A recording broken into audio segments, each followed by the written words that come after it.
రెండేళ్లలో చేసినటువంటి వైఫల్యాలు, కాంగ్రెస్ అధికారంలోకి వచ్చినాక జరుగుతున్నటువంటి తిరోగమనము, ఆర్థిక అతలాకుతలమైనటువంటి పరిస్థితులు, పథకాలు చెప్పి ఇవ్వకపోవడము, కాంగ్రెస్ వచ్చిన తర్వాత పెరుగుతున్నటువంటి అవినీతి, అసమర్థత, వీటన్నిటిపైన కేసీఆర్ మాట్లాడేటువంటి అవకాశం ఉంది. సో చాలా ప్రతిష్టాత్మకంగా తీసుకుంటున్నాయి.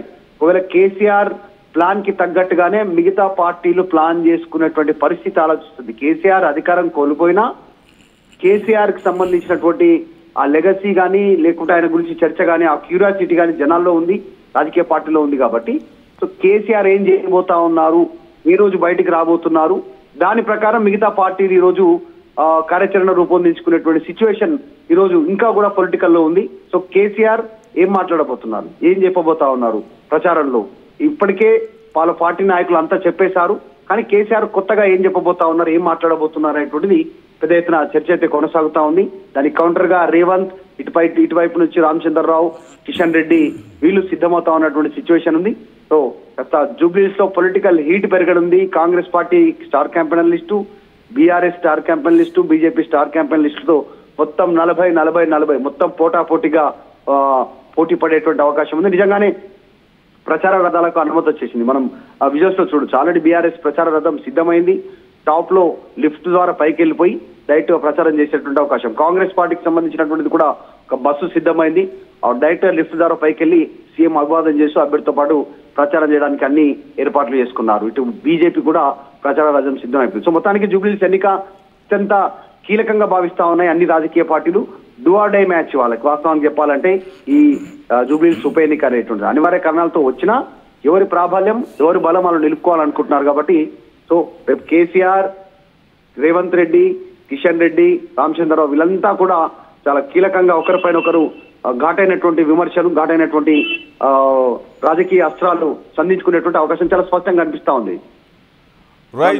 Right thank you Madhu. మొత్తం మీద రేవంత్ రెడ్డి, కేసీఆర్ ఇద్దరు ఈ ప్రచారంలో ఎదురు పడబోతున్న నేపథ్యంలో ఎలాంటి పరిస్థితులు ఉండబోతున్నాయి, ఎవరి మాటలు ఎలా ఉండబోతున్నాయి, ఎవరి విమర్శలు ఎలా ఉండబోతున్నాయి, ఎవరి ప్రచారం ఎలా ఉండబోతుంది అనేది మాత్రం చాలా ఉత్కంఠగా మారిందనే చెప్పాలి. ఈ నేపథ్యంలో భారీ ఎత్తున నామినేషన్లు కూడా మనం చూస్తున్నాం. జూబ్లీహిల్స్ ఉప ఎన్నికల్లో కేవలం ముఖ్యమైనటువంటి పార్టీలే కాదు, చాలామంది ఇండిపెండెంట్లు, అనేక మంది ప్రభుత్వం మీద వ్యతిరేకంగా ఉన్నవాళ్ళు కూడా నామినేషన్లు దాఖలు చేశారు. ఇప్పటివరకు 316 నామినేషన్లు జూబ్లీహిల్స్ ఉప ఎన్నికల్లో వస్తే అందులో సుమారుగా 10కి పైగా నామినేషన్లు 11 మంది రైతులు, RRR వల్ల నష్టపోతున్నామని చెప్తున్నటువంటి రైతులు, రీజనల్ రింగ్ రోడ్డు వల్ల మేము నష్టపోతున్నామని చెప్తున్నటువంటి రైతులు 11 మంది నామినేషన్లు దాఖలు చేశారు. అలాగే 10 మంది ఫార్మాసిటీ భూ నిర్వాసితులు కూడా నామినేషన్లు దాఖలు చేసినట్లుగా తెలుస్తుంది.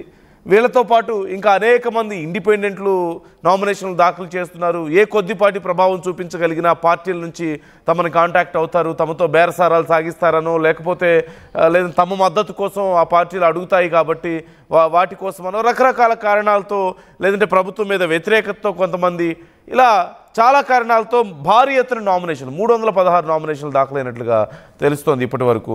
ఇక మరోవైపు కాంగ్రెస్, బీఆర్ఎస్ అలాగే బీజేపీకి సంబంధించి ఇప్పటికే స్టార్ క్యాంపెయినర్లు రెడీ అయినటువంటి పరిస్థితి కనిపిస్తుంది. బీఆర్ఎస్ విషయంలో చూసినట్లయితే మనందరికీ తెలిసిందే, మాజీ మంత్రులు తలసాని శ్రీనివాస్ యాదవ్, పద్మారావు గౌడ్, మహమూద్ అలీ, వి ప్రశాంత్ రెడ్డి, ఎర్రబెల్లి దయాకర్ రావు, శ్రీనివాస్ గౌడ్, నిరంజన్ రెడ్డి, జగదీష్ రెడ్డి, గంగుల కమలాకర్, సబితా ఇంద్రారెడ్డి, చామకూరు మల్లారెడ్డి, ఇలా ముఖ్యమైనటువంటి వాళ్ళందరూ ఉన్నారు. అలాగే డిప్యూటీ స్పీకర్ పద్మాదేవేందర్ రెడ్డి, ఎమ్మెల్యేలు మాధవరం కృష్ణారావు, కేపీ వివేకానంద గౌడ్, దేవిరెడ్డి, సుధీర్ రెడ్డి, ఇలా వరుసగా చెప్పుకుంటూ పోతే ఇక కేసీఆర్, కేటీఆర్, హరీష్ రావు ఎలాగో ఉంటారు.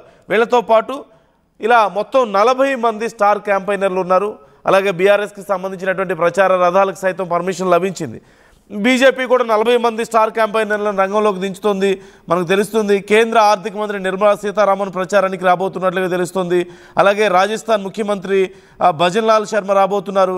పార్టీ రాష్ట్ర అధ్యక్షుడు రామచంద్రరావుతో సహా కేంద్ర మంత్రి కిషన్ రెడ్డి, బండి సంజయ్, అలాగే శ్రీనివాస్ వర్మ, ఇలా చాలామంది ఉన్నారు.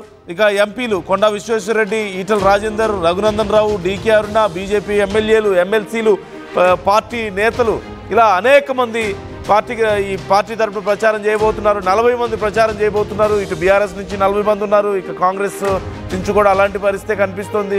మరోవైపు రేవంత్ రెడ్డి అలాగే కేసీఆర్ ఇద్దరు కూడా ప్రచారంలో పాల్గొనబోతున్నారు అనేది చాలా ఉత్కంఠను కలిగిస్తున్నటువంటి పరిస్థితి మనకు ఉంది. మరోవైపు ఈ జూబ్లీహిల్స్ ఉప ఎన్నికల్లో మాకు మద్దతు ఇవ్వండి అంటూ టీజేఎస్ అధ్యక్షుడు కోదండరాంకు కాంగ్రెస్ పార్టీ లేఖ రాసింది, మనం చూస్తూనే ఉన్నాం. ఎంఐఎం కొంత సీరియస్గా వార్నింగ్ ఇస్తుంది, మా జెండాలు కానీ మా పేరు కానీ ఎవరు ప్రస్తావించొద్దు అంటూ. కానీ ఇండైరెక్ట్గా కొంత కాంగ్రెస్కి మద్దతు పలికింది అనేది మనకు క్లియర్గా తెలుస్తుంది, చాలామంది అభిప్రాయంలోనే ఉన్నారు. సో ఓవరాల్గా ఒక యుద్ధాన్ని తలపిస్తోంది, ఒక యుద్ధ వాతావరణం కనిపిస్తోంది జూబ్లీహిల్స్ ఉప ఎన్నికల్లో. ఓవైపు సెంటిమెంట్ ఉంది, మరోవైపు అధికారం ఉంది, మరోవైపు ఈ రెండు పార్టీలే కాదు జాతీయ పార్టీ మేము ఉన్నాం, కాంగ్రెస్ కూడా జాతీయ పార్టీ అయినప్పటికీ మేము అధికారంలో ఉన్నాం కేంద్రంలో అని చెప్పి బీజేపీ చెప్తోంది. నిజమైన అభివృద్ధి అంటే ఏంటో మేము చూపిస్తాం, మీరు బీఆర్ఎస్కి ఇచ్చారు అవకాశం, కాంగ్రెస్కి ఇప్పుడు అవసరం లేదు, కాంగ్రెస్ ఎక్కడ ఏం చేయడం లేదు, మాకు ఇవ్వండి అవకాశం అని చెప్పేసి బీజేపీ అడుగుతున్నటువంటి పరిస్థితి కనిపిస్తుంది. సో మొత్తం మీద తీవ్ర ఉత్కంఠ, ఒక ట్రయాంగిల్ పోటీ కనిపిస్తుంది. సో మీ అభిప్రాయం ఏంటి? ఆర్టీవీ అడిగినటువంటి ప్రశ్నకు మీ అభిప్రాయం ఎలా ఉంది? ఎవరు గెలిచే అవకాశం ఉంది అన్నప్పుడు కొంతమంది ఇప్పటికే బీఆర్ఎస్కి ఎక్కువగా ఓట్లు వేస్తున్నటువంటి పరిస్థితి కనిపిస్తోంది ఆర్టీవీ అడిగినటువంటి ప్రశ్నకు. సో మీ అభిప్రాయాలు కూడా కామెంట్ చేసే ప్రయత్నం చేయండి. కేసీఆర్ ఎన్నికల ప్రచారంలో దిగడం వల్ల ప్రభావం ఎలా ఉంటుందని మీరు అనుకుంటున్నారు? అలాగే ఎవరు గెలిచే అవకాశాలు ఎక్కువగా కనిపిస్తున్నాయి జూబ్లీహిల్స్ ఉప ఎన్నికల్లో? మీ అభిప్రాయాలు కూడా మాతో పంచుకోండి. ఆర్టీవీ అడిగినటువంటి ప్రశ్నకు ఎవరు గెలుస్తారు జూబ్లీహిల్స్ ఉప ఎన్నికల్లో అనే ఆర్టీవీ అడిగినటువంటి ప్రశ్నకు చాలామంది రెస్పాండ్ అయ్యారు. అందులో 59% మంది బీఆర్ఎస్ అంటున్నారు, కాంగ్రెస్ 27% అంటున్నారు, బీజేపీ 14% అంటున్నారు. కొద్దిమంది మాత్రమే ఇది అంటే అది తక్కువ మందికి సంబంధించిన ఒపీనియన్ కాబట్టి మనం దీన్ని ఎక్కడ ఎక్కువ ప్రాముఖ్యత ఇవ్వలేం. కానీ రేపన్న రోజునే పరిస్థితి ఎలా ఉంటుందో చెప్పలేం. అప్పటికప్పుడు ఒక్క రోజులో ఫలితాలు ఎలా తారుమారు అవుతాయో, ఒక్క రోజులో ప్రభావం ఎలా మారుతుందనేది మనం అందరం చూస్తూనే ఉన్నాం. కాబట్టి సో మీ అభిప్రాయాలు కూడా మాతో పంచుకునే ప్రయత్నం చేయండి, కామెంట్ చేసే ప్రయత్నం చేయండి.